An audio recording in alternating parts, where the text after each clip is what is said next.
Hello students, welcome on my YouTube channel physics bye Puneet sir. आज के इस video में हम इंटीग्रेशन के ज्योमेट्रिकल इंटरप्रिटेशन को समझने की कोशिश करेंगे। डिफरेंशिएशन का ज्योमेट्रिकल इंटरप्रिटेशन तो हम देख ही चुके हैं और उसमें वीडियो में हमने देखा था कि डिफरेंशिएशन का जो ऑपरेटर है बेसिकली किसी भी कर्व की टेंजेंट की स्लोप को डिनोट करता है। आज के इस वीडियो में हम इंटीग्रेशन का ज्योमेट्रिकल इंटरप्रिटेशन समझेंगे और उसमें हम ये समझने की कोशिश करेंगे कि जब भी किसी फंक्शन को इंटीग्रेट किया जाता है तो उसके लास्ट में इंडेफिनिट इंटीग्रेशन में जब लास्ट में आंसर आता है तो उसमें प्लस ये कांस्टेंट आता है। तो ये जो प्लस सी जो कांस्टेंट है ये बेसिकली क्या इंडिकेट करता है। कई सारे स्टूडेंट्स बेसिकली इस कांस्टेंट को लेकर कंफ्यूज रहते हैं, तो आज के इस वीडियो में हम ये समझने की कोशिश करेंगे। So let's start. तो इसे समझने के लिए बेसिक हम कोई फंक्शन लेते हैं, कोई भी इजीएस्ट फंक्शन ले लेते हैं।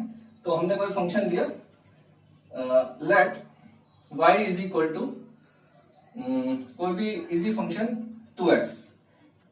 सपोज कीजिए अपना कोई फंक्शन है, तो जैसा कि हम मैथ्स में जानते हैं कि फंक्शन को हम y से या fx से डिनोट करते हैं।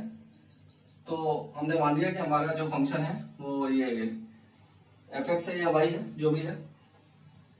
अब अगर हम इसे इंटीग्रेट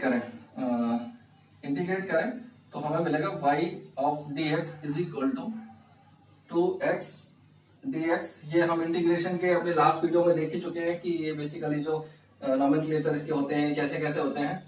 तो यहाँ मैं ज्यादा नहीं बताऊंगा इसके बारे में, डायरेक्ट इसको इंटीग्रेट करते हैं अपने फॉर्मूले से। ये जो कांस्टेंट है तो इसको हम बाहर ले लेते हैं और इसको डायरेक्ट अब हम इंटीग्रेट कर देंगे x dx। So we get x square by 2 n plus c. ये 2 से 2 कैंसिल, तो अपना जो आंसर आया वो आया x square plus see basically. तो हम इस एक्स स्क्वायर प्लस सी से लेके इसका ज्योमेट्रिकल इंटरप्रिटेशन समझेंगे। सो एक्स स्क्वायर का अगर कर्व देखें तो बेसिकली ये एक तरह का पैराबोला होगा।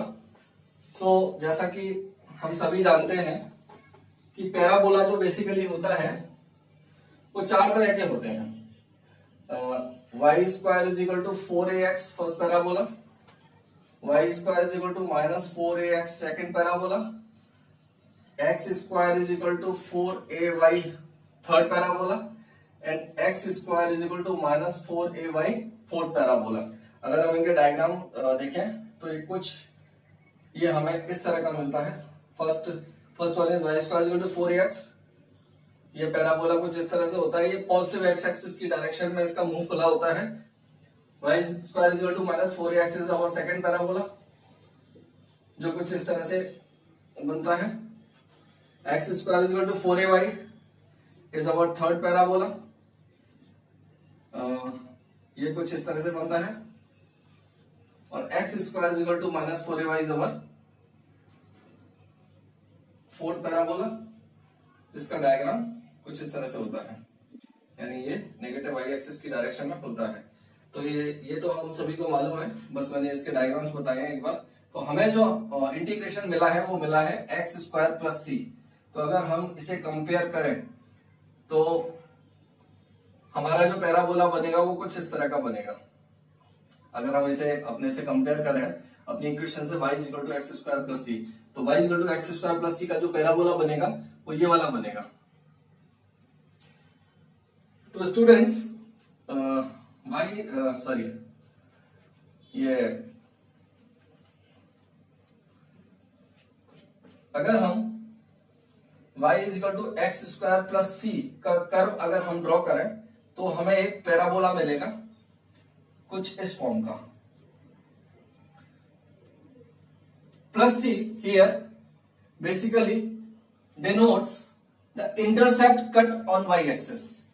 कुछ इस तरह से देखिए y equal to x square का जो पैराबोला होगा, अगर हम c की डेफिनेट वैल्यूज यहाँ पे पुट करते जाएं, जैसे c is equal to 0 put करें, c इज इक्वल टू हम 0 पुट कर सकते हैं, c is equal to 1 put कर सकते हैं, c is equal to 2 put कर सकते हैं।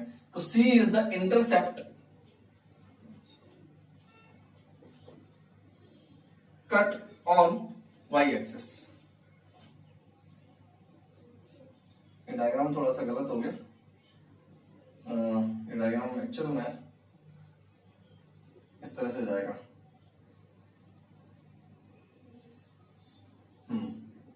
ऐसे ही similarly y is equal to x square plus 1,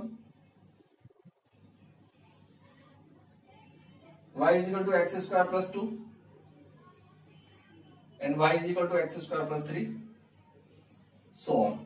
I am writing here, this is y is equal to x square because c, the value of c is 0 here. This is y is equal to x square plus 1, here y is equal to x square plus 2 and this one is y is equal to x square plus 3. These are the intercepts cut on the y-axis. This is plus y-axis and this is the x-axis and this is y-axis. I am writing here with a green pen x and y-axis. Okay. Now, what I want to tell you, if I draw a straight line parallel to y-axis, which will be its equation will be x is equal to a because it is at a distance from the y-axis. तो अगर हम इन curves को touch करती हुई एक tangent draw करें कुछ इस तरह से, first tangent, second tangent, third tangent and this is fourth tangent. So we are observing here that the points where these tangents are cutting the curve, the related points are P1, P2, P3 and P4.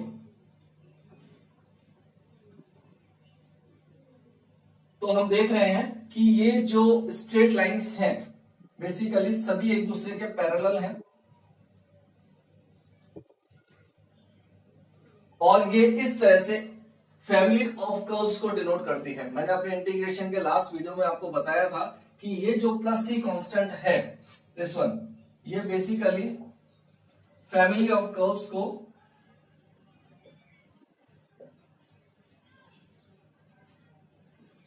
Denote करता है।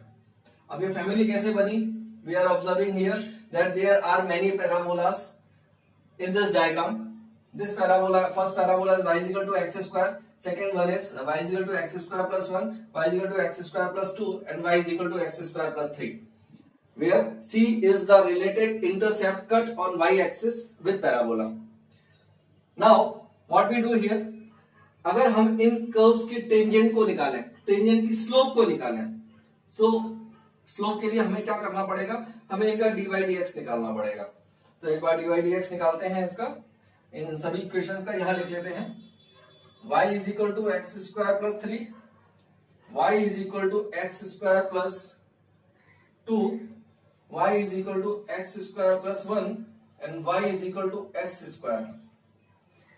अगर हम इन सभी equations का dy dx निकालें, dy by dx of any equation, किसी का भी निकालें, because we are observing here that 1, 2 and 3 are constants here. तो जैसा कि हम जानते हैं कि किसी भी कांस्टेंट नंबर का जो डिफरेंशिएशन होता है वो 0 होता है। तो अगर मैं ऑपरेटर इस पे लगाऊं तो that is d upon dx, कोई भी एक इक्वेशन ले लेते हैं, सपोज हम पहली वाली ले लेते हैं, that is x square plus 3। तो अगर हम इसका डिफरेंशिएशन निकालेंगे तो ये होगा 2x प्लस 0 और ये वैल्यू आएगी 2x, okay, dy by dx, and because the line is cutting the parabolas at a certain point, हम देख रहे हैं कि ये जो line x is equal to a है, जो y एक्सिस के पैरेलल है, हमने ड्रॉ की है, ये सभी पैराबोलास को एक फिक्स पॉइंट पर ही कट कर रहा है, यानी ये एक सीध में इन पॉइंट्स को कट कर रहा है। तो अगर हम इस dy dx को x is equal to a point पर निकालें, तो dy by dx at x is equal to a, तो ये हमें मिलेगा 2a, which is a constant number, which is a constant number। तो हमने देखा कि अगर बहुत से सारे पैराबोलास ड्रॉ किए जाएं और उन सभी पैराबोलास को टच करती हुई हम टेंजेंट्स ड्रॉ करें, तो हम देखेंगे कि वो सभी टेंजेंट्स एक्स एक्सिस से एक सर्टेन एंगल बनाते हैं और वो सभी एंगल आपस में इक्वल होते हैं। इसका मतलब ये सभी टेंजेंट्स आपस में पैरेलल हैं और एक सर्टेन स्लोप से इंक्लाइंड है, और जो इंक्लाइंड होने पर इन सभी की स्लोप कांस्टेंट है। This is the geometrical interpretation of indefinite integration. इसी को हम एक दूसरे पैराबोला से भी सॉल्व कर सकते हैं। अगर आप इसको नोट करना चाहें तो कर लीजिए।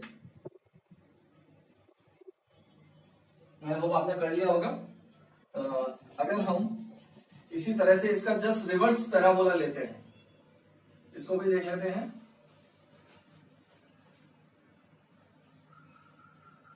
सपोज कीजिए इस बार हमने एग्जांपल लिया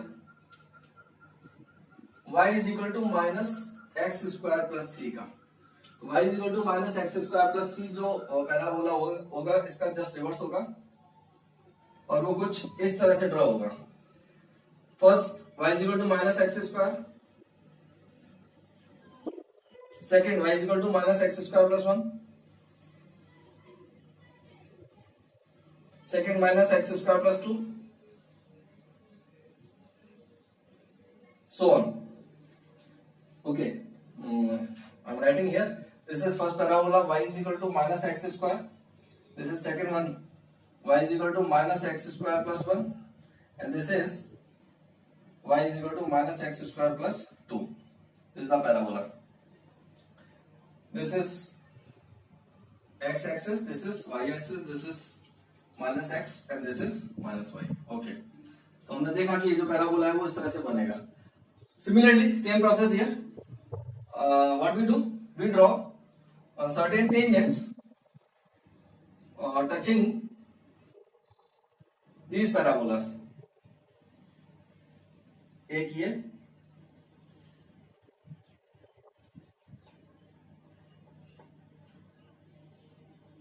सेकेंड ये, और थर्ड कुछ इस तरह से। और अगर हम एक स्ट्रेट लाइन ड्रॉ करें इसको टच करती हुई, ये थोड़ा ज्यादा हो गया, यहां से लेते हैं। Suppose this is P1 point, this is P2 point and this is P3 point. These are the related tangents of the parabolas.